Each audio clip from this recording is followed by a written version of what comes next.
Welcome to Sweet Life Beat Life. We hope this video helps.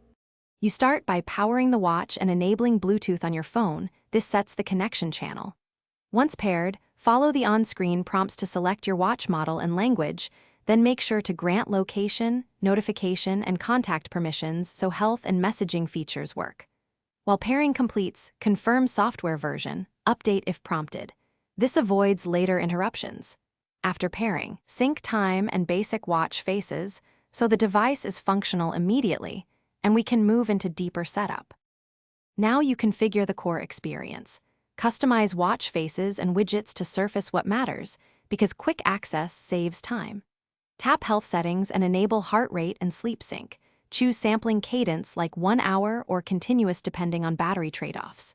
Install companion apps from the Galaxy Store, then fine-tune notification rules so only priority alerts appear.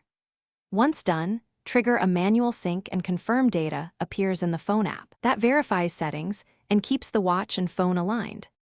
Finish by running a full sync and backing up settings to the cloud so you can restore later.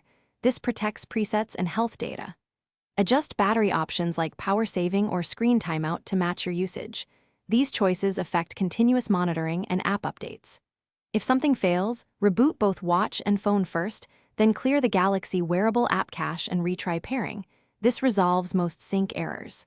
If problems persist, update firmware and app. That usually fixes compatibility issues and completes the setup.